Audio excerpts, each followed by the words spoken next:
Okay, Cavan, good to end the series this way. How overall was this for you as a weekend playing here at Minute Maid Park? It was definitely a little weird at first, being a place where I've come to many times throughout my childhood and whatnot. So at first weird, but after getting there a couple innings, things just kind of started flowing and just started playing the game. But yeah, great last win against the best team in baseball. So yeah, it's good to get out of here with a win. Absolutely loved in your press conference how you talked about how many times you had fake press conferences in that very same room with your brother Connor. What are some of your other favorite memories here at this ballpark?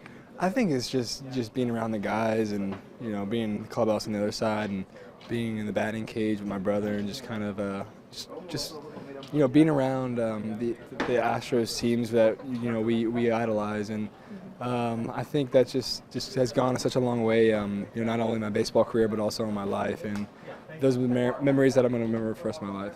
And it's Father's Day, too. What more perfect place than to spend it right here?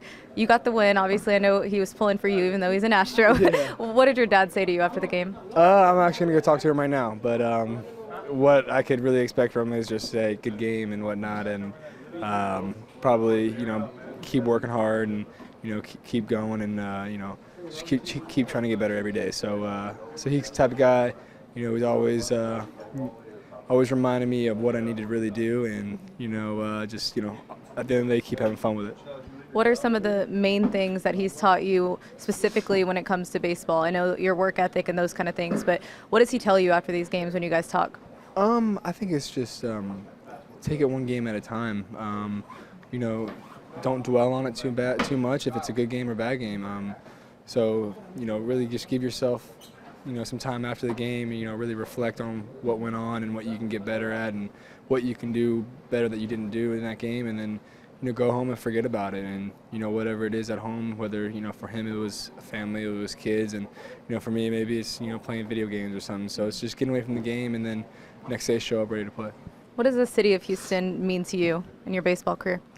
I don't know if I can really put that in words. The fans here are great. The way they applauded for me this weekend was it was really cool for me, but I think it's even cooler for my dad as a parent, as a ex-player of playing here for 20 years. I think it just goes to show how much this city and fans, how much they appreciate and respect him, and I think that just goes such a long way.